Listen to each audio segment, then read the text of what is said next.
nessa decisão, a alfândega americana terá que processar os reembolsos para as empresas afetadas. Velber Barral, conselheiro e sócio fundador da BMJ, participa agora ao conversa sobre esse assunto e sobre mais essa pedra no sapato de Donald Trump. Boa tarde, Barral. Bem-vindo mais uma vez. Boa tarde, Natália. É um prazer falar com você. Obrigado pelo convite.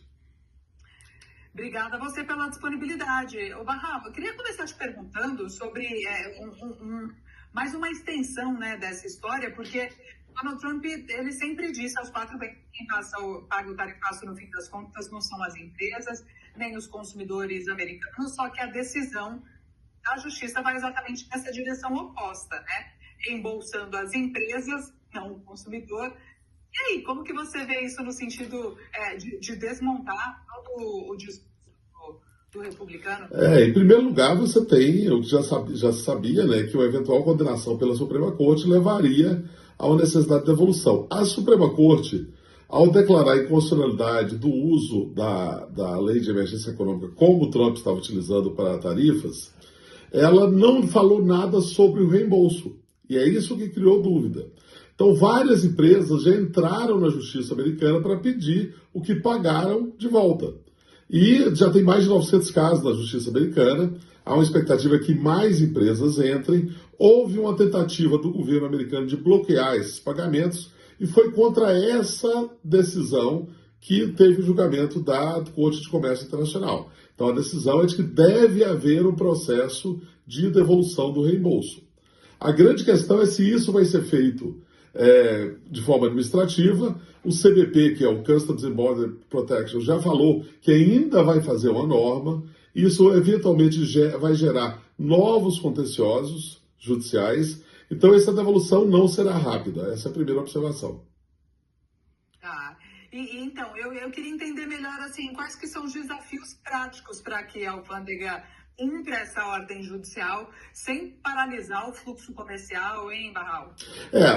Fundamentalmente, as mudanças que aconteceram semana passada colocam a tarifa agora de 10%. Já houve anúncio de que essa tarifa deve ser elevada a 15%, que é o máximo que a seção 122 permite. Então, isso deve acontecer nos próximos dias. Mas, além de cobrar 15%, tem toda essa devolução, o reembolso do que foi pago indevidamente no último ano. Essa discussão vai passar certamente por uma questão administrativa, porque quem tem direito à devolução é quem pagou o tributo, que normalmente são os importadores americanos. Em alguns casos, são os exportadores brasileiros que têm distribuição nos Estados Unidos, e em outros casos, você tem acordos entre o exportador e o importador para receber uma parte da devolução.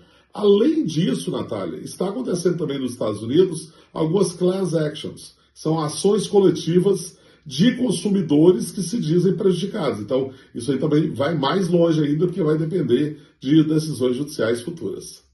Nossa, uma possibilidade de escalar muito, né? Ô, Barral, você mencionou exportadores brasileiros, porque teve casos, então, de importador e exportador racharem essa conta, né?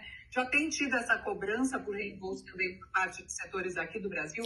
Sim, nós temos duas situações. Uma são as situações em que a empresa brasileira exportava para ela mesma. Ela exporta para uma distribuidora, né, dela mesma nos Estados Unidos. Então, ela foi quem pagou a conta. Então, nós já temos casos aqui no escritório, inclusive, de empresas brasileiras que pagaram a tarifa, que agora querem recuperar a tarifa que foi paga. Você tem outras situações em que houve contratos entre exportadores brasileiros e o importador americano para que, se houvesse a devolução, essa devolução seria dividida entre o importador e o exportador, já que o exportador brasileiro, em muitos casos, teve que reduzir o preço do produto exportado para acomodar a tarifa. Então, nesses casos também, as empresas estão acompanhando, as empresas brasileiras estão acompanhando essas ações para ter alguma participação no resultado futuro da ação judicial.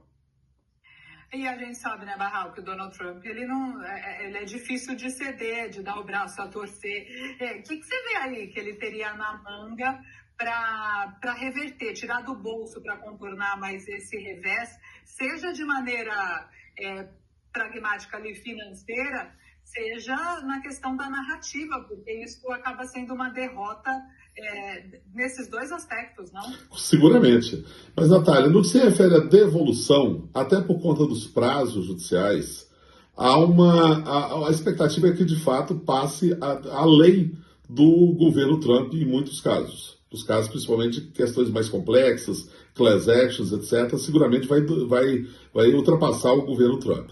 No que se refere a outras medidas de cobrança, eles devem usar mais a chamada seção 301 e a seção 232, que são outras normas que permitem a imposição de tarifas pelo governo americano e não foram questionadas na Suprema Corte ainda. Então, exatamente. Então, pode ter um endurecimento que atinge setores mais específicos e esses 15% que você está apostando que vem logo, né? Como é que isso está batendo aqui para as empresas exportadoras brasileiras, Barral? Bom, a tarifa de várias empresas e clientes nossos enfrentaram tarifas até de 50%, né, no ano passado, e isso afetou muito a exportação. Dependendo do setor, uma tarifa de 10%, 15% consegue ser acomodada e repassada no preço. Agora, principalmente quando você trata de commodities, inclusive commodities industriais, alguns tipos de aço, etc., isso é bastante difícil, porque já é uma tarifa muito alta. Então ela vai ter que ser repassada aos poucos para o consumidor americano. E aí a instabilidade, a incerteza passa a ser o novo normal, né, dessas relações comerciais. Infelizmente, desde o começo do ano passado, a cada sexta-feira a gente tem uma novidade, né? Galber Barral, conselheiro, sócio fundador da BMJ, obrigada pela participação nessa quinta-feira e até a próxima. Muito obrigado, Natália. Bom dia. Tchau, tchau. E as ofensivas...